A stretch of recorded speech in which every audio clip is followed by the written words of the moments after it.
D'accord, nous allons faire ça. Je vais partager avec vous une fable orientale, mais pour rendre les choses un peu plus intéressantes, je vais en faire une énigme. Alors voyons qui d'entre vous peut deviner la bonne réponse à cette énigme. Bien sûr, une fois que vous l'aurez, laissez-le dans la boîte de commentaires ci-dessous. Un jour, on a dit à 6 aveugles de mettre leurs mains sur quelque chose et de décrire ce qu'ils pouvaient ressentir. Le premier aveugle l'a dit: j'ai senti quelque chose de grand, comme un ventilateur surdimensionné. L'aveugle suivant dit que lorsque j'ai mis ma main dessus, il semblait dur comme un rocher, un peu comme un mur de briques. J'ai l'impression de pouvoir sentir une corde aussi forte qu'une corde, dit un autre aveugle derrière. Les deux précédents, l'un d'eux dit ça. Non, non, ce n'est pas une corde. Ce que je sens, c'est une sorte de lance. Il est tranchant et lisse. L'homme à côté de lui a dit « Vraiment, parce que je sentais quelque chose de rugueux, comme un grand serpent prêt à mordre. » Puis le dernier aveugle dit que vous avez tous tort. Tu sais ce que je peux ressentir? Un gros et large tronc d'arbre. Mes chers amis, avez-vous deviné ce que touchait l'aveugle avec ses mains? Ils ont découvert un éléphant extrêmement grand et imposant. Maintenant, pourquoi je te raconte cette histoire? En fait, il n'y a qu'une raison, et une seule raison. Je crois que la culture dans laquelle vous et moi vivons maintenant est devenue comme les 6 aveugles. Dans le monde entier, nous avons des hommes et des femmes qui mettent leurs mains sur Dieu et essaient de décrire ce qu'ils ressentent. Ils formulent leurs propres hypothèses, leurs propres jugements, et ils essayent d'amener Dieu dans leur propre culture. Par exemple, vous rencontrez quelqu'un et il dit « Oui, je pense que Dieu veut juste que nous soyons heureux, peu importe avec qui j'ai une relation, peu importe qui j'épouse. » Tant que je suis heureux, Dieu est heureux aussi. Une autre personne pourrait se lever et dire « Oui, quand je lis la Bible, je suis juste. » Je ne pense pas que l'enfer devrait être pris littéralement. Je ne pense pas que Dieu enverrait quelqu'un en enfer. Une autre personne, peut-être une dame, a dit « Je ne pense pas vraiment que Dieu voudrait que nous prenions la résurrection au sérieux. » Non, c'est plutôt une métaphore. C'est davantage une représentation de la nécessité de prendre soin les uns des autres, de se soutenir mutuellement, parce que le bien triomphe toujours sur le mal. Ils interprètent la Bible, ils la changent, ils la foirent, ils mettent audacieusement leurs mains sur des choses auxquelles ils n'ont pas le droit de toucher. Peut-être que tu penses, Joe, que ça ne peut pas empirer maintenant, n'est-ce pas? Certainement. Eh bien, la réponse est, je crains que oui, et que ça va empirer. Ainsi, non seulement maintenant nous avons des conférenciers, des professeurs, des sceptiques, des athées, des gens autour de nous qui essayent de plier, de façonner et de défier la Bible, mais maintenant nous avons les églises elles-mêmes qui se joignent au même rang. Et eux aussi. Oui. En remettant en question la Bible, ils essayent aussi de la plier et de la mettre dans cette culture très impie dans laquelle nous vivons. Comment s'appellent-ils eux-mêmes? Ils se désignent comme des chrétiens progressistes si vous partez avec cette unique idée à l'esprit. J'espère que ce n'est pas une culture qui est roi, Jésus est roi. Je ne sais pas qui vous suivez sur Instagram ou regardez sur TikTok et qui vous écoutez sur YouTube. Mais il y a une chose que je sais, peu importe leur beauté, peu importe leur talent et leur capacité de chant, si cette personne ne croit pas que la parole de Dieu est vraie, de la Genèse à l'Apocalypse, cette personne n'est pas digne d'être écoutée. Jésus-Christ lui-même l'a dit. Malheur à vous quand tous vous louent, car c'est ainsi que leurs pères ont fait aux faux prophètes. Vous voyez, dans l'Ancien Testament, nous lisons ces faux prophètes. C'est grand, c'est grand. La foule autour d'eux, les gens aiment ce qu'ils disent parce qu'ils trompent. Ils racontèrent au peuple en songe tout ce qu'ils voulaient entendre en disant « Ainsi parle l'Éternel ». Mais Dieu dit « Ils ont fui ces faux prophètes, mais je ne les ai pas envoyés. » Et ce qui est arrivé aux prophètes envoyés par Dieu, alors la foule s'est tournée vers lui et a dit « Tais-toi, nous ne voulons pas t'entendre. Quelqu'un peut-il faire taire ce type? Parfois ils sont même lapidés. Si vous commencez à proclamer la vérité, comme Jean-Baptiste, vous pourriez perdre la tête. » Leonard Ravenhill a dit « Que faisons-nous des personnes prêtes à perdre la tête pour Jésus? En 2021, comment applique-t-on cela? Si vous voulez de nombreux followers, beaucoup de supporters et être riche, dites aux gens ce qu'ils veulent entendre. » C'est ce que fait le christianisme progressiste. Il dit aux gens ce qu'ils veulent entendre. Il a essentiellement arraché des pages de la Bible, ignorant les parties importantes et n'aimant pas les parties qui soulèvent le miroir de nos péchés et nous disent à quel point nous sommes laids et méprisables. C'est pourquoi nous avons besoin d'un sauveur, Jésus-Christ, pour nous racheter, parce que nous n'avons aucun espoir pour nous-mêmes. Il n'y a rien de bon de la tête aux pieds, et il n'y a pas de bruit dans notre chair. Mais que veulent en faire les chrétiens progressistes? Il veut faire autant de bonnes choses que possible. Elle veut faire autant de bonnes choses que possible, parce que c'est ce que le monde aime. Justice sociale, environnementalisme, tout cela est bon en soi. Mais cela ne te sauvera pas. Seul le Dieu de la Bible, Jésus-Christ, peut vous sauver. La Bible dit que le Dieu de ce monde aveugle le cœur des incroyants. Alors qu'est-ce qu'ils veulent nous faire? Que veulent-ils faire aux chrétiens? Ils veulent que nous soyons tranquilles. Ainsi, vous trouverez que dans votre lieu de travail, dans votre école, dans votre quartier, tout le monde va vous faire pression pour vous faire taire. Mais tu sais quoi, je pense que la plus grande tragédie, c'est que nous obéissons. Bien souvent, les chrétiens sont silencieux quand nous devrions parler fort. Quand le mois de juin arrive, presque toutes les villes et villes du monde seront remplies de milliers de personnes défilant dans les rues pour célébrer le mois de la fierté. Pensez-vous que c'est amusant? Ce que vous trouvez intéressant, c'est que lorsque les musulmans sont offensés, quand quelque chose ne va pas dans leur foi, ils descendent dans la rue et se battent pour la charia. Sont-ils vraiment tenus jusqu'au bout? Pensez-vous que c'est drôle que les écologistes grimpent sur les bâtiments, qu'ils seront arrêtés, qu'ils diront au monde que nous voulons apporter des droits aux animaux? Et toi et moi, que faisons-nous? Vous et moi avons un message d'espérance, le seul espérance qui donne à un homme ou à une femme l'espoir au-delà de la vérité sérieuse de la vie éternelle à travers Jésus-Christ. Alors qu'est-ce qu'on fait? Nous restons silencieux. C'est ce que le monde aime que nous fassions. Tant que nous serons inoffensifs comme le Ned Flanders du monde, les gens seront heureux, mais nous ne pouvons pas rester silencieux. C'est vraiment le contenu de cette vidéo d'aujourd'hui. Ce n'est pas le moment du silence. Il est maintenant temps d'obéir au commandement de Jésus-Christ et d'annoncer l'Évangile à toute création. Maintenant, si cela ne vous dérange pas, j'aimerais avoir une conversation privée avec n'importe quel prédicateur qui regarde cette vidéo en ce moment, que vous ayez une petite plateforme ou une grande plateforme, j'aimerais vraiment discuter avec vous en ce moment. Il n'y a pas si longtemps, je me suis assis avec mon pasteur et nous avons parlé de toutes sortes de choses pendant environ 4 heures. L'une des questions que je lui ai posées était « S'il y avait une chose que vous regrettiez au cours de vos années de ministère, que changeriez-vous » Il a dit « Joe, si je pouvais changer une chose, j'aimerais que quand j'étais plus jeune, je pourrais prêcher plus sur Jésus-Christ. » Vous voyez, vous et moi, nous pouvons critiquer les chrétiens libéraux jusqu'à ce que les vaches rentrent chez eux. Nous pouvons creuser des trous dans leur théologie, mais nous devons aussi regarder à l'intérieur de nous-mêmes.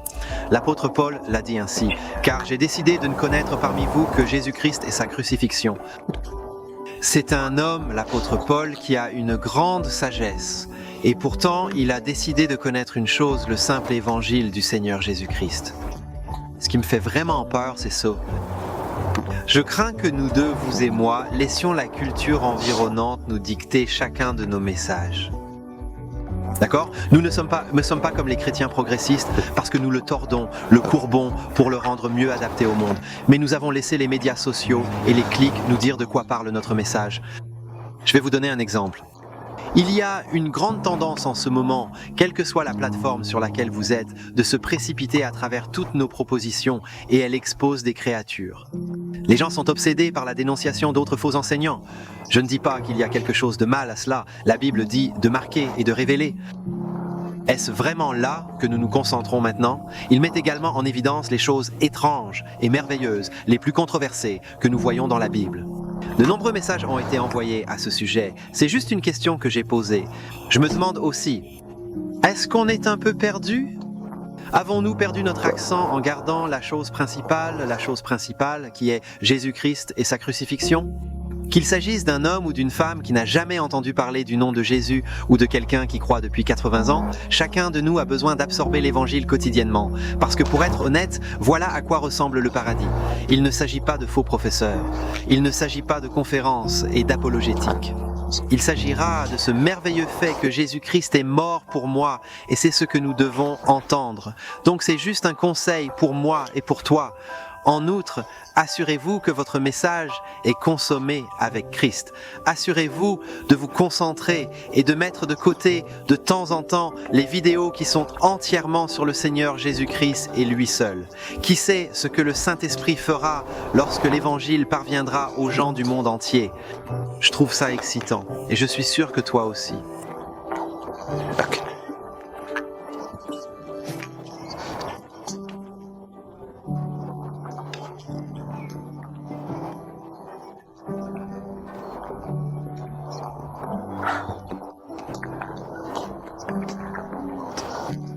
une sorte d'amour.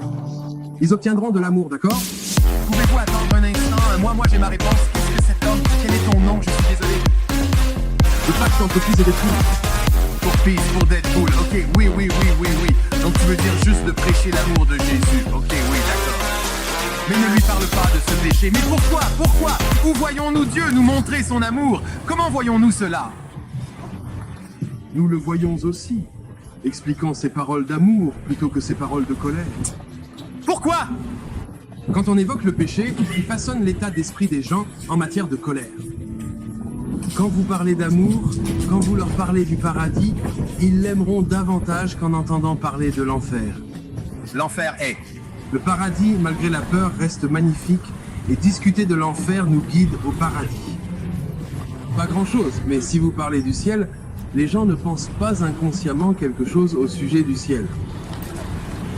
Je suis d'accord. Je veux prêcher le ciel. Je voulais prêcher l'amour de Dieu plus que le jugement. Il y a un enfer. Il y a un enfer très réel où nous allons tous. Oui.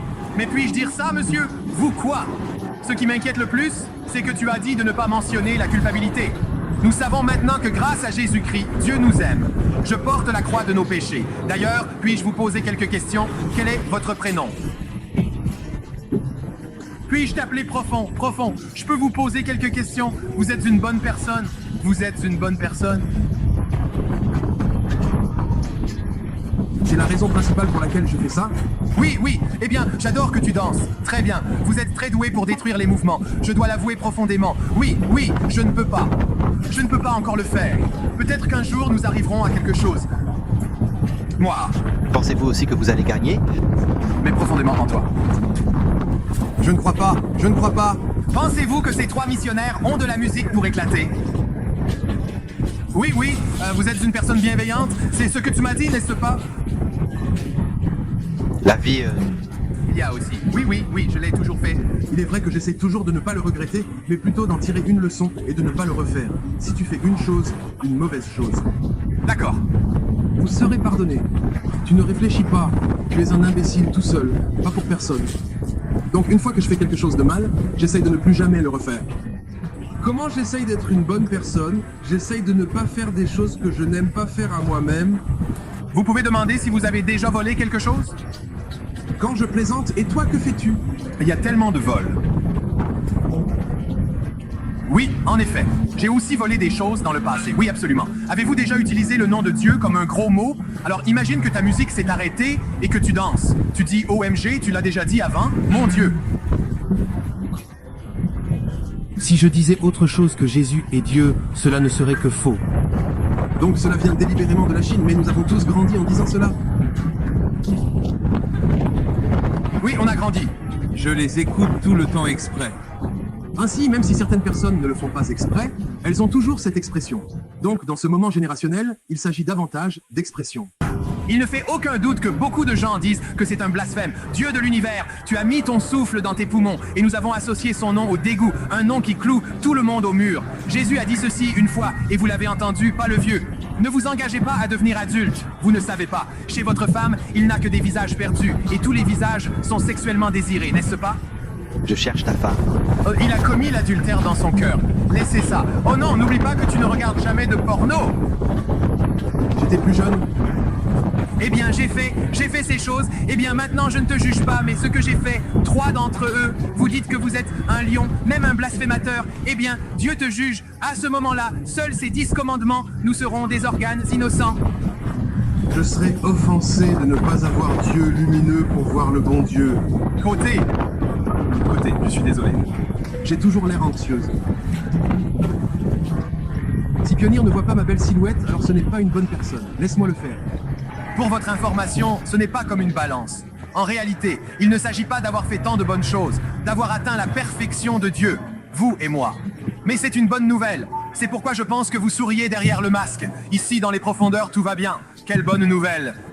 Jésus-Christ a versé son sang sur la croix pour les pécheurs, pour toutes nos fautes et nos transgressions.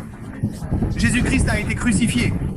Le pire de nous est que Jésus-Christ, Si vous acceptez son don parfait, sa meilleure part peut vous être offerte, vous permettant ainsi d'arborer la justice de Dieu. La bonne nouvelle est que cela convient à tout le monde. Que vous soyez un grand ou un petit pécheur, la justice de Jésus peut vous couvrir et vous rendre parfait aux yeux de Dieu. Alors Dieu ne voit pas d'épée dans ce qu'il a fait de mal. Il voit les justes hommes de Dieu. Si vous l'acceptez, il promet de vous pardonner et de quiconque entend cela et vous regarde essuyer et neiger. Mais je vais vous dire pourquoi Jésus l'est. Il n'y a qu'une personne qui peut nous pardonner. Car il est le seul qui peut ressusciter des morts, mais le seul qui peut nous sauver est Jésus-Christ, parce qu'il est ressuscité d'entre les morts. Il est mort, il était en retard dans le tombeau, et le troisième jour, il ressuscita des morts. C'est pourquoi je supplie quiconque de considérer ce Dieu, l'homme Jésus, qui aime les pécheurs et veut que tous viennent à lui. C'est un chapitre incroyable. Parce que tu les aimes autant qu'ils t'aiment. Oui, je suis là parce que j'aime les gens, d'accord? Il me semble qu'il y ait un Titanic qui coule et un radeau de sauvetage. Je ne suis pas un radeau de sauvetage, mais Jésus et moi voulons que tout le monde puisse y monter. J'ai découvert que la bonne nouvelle est que Dieu aime mourir sur la croix. DP est génial. Viens ici, fais-moi un câlin, mec. Oui, c'est un plaisir de discuter. Prends soin de toi, au revoir. Une fois de plus, mes amis, il est essentiel de s'aimer et de s'encourager mutuellement. S'il te plaît, ne fais pas ça. Ne sois pas si déprimé. Allez, ma chérie. L'un des vôtres? Oui, aime-toi toi-même. Si vous avez de la monnaie d'ours supplémentaire, donnez-la au DP pour qu'il danse. Oui, je le ferai. Je vous donnerai 1 centime là-bas. Voilà, c'est ta façon. Je plaisante. Je te verrai bientôt. Prenez soin profond. Si vous voulez écouter mes vidéos d'évangile, je prêche en fait avec un rouleau de papier toilette. Je pense que cela va vous intéresser. Cliquez simplement ici. Si vous n'êtes pas déjà abonné, cliquez ici. Nous avons apprécié votre amitié au pasteur de la route. Que Dieu bénisse tous et merci de regarder.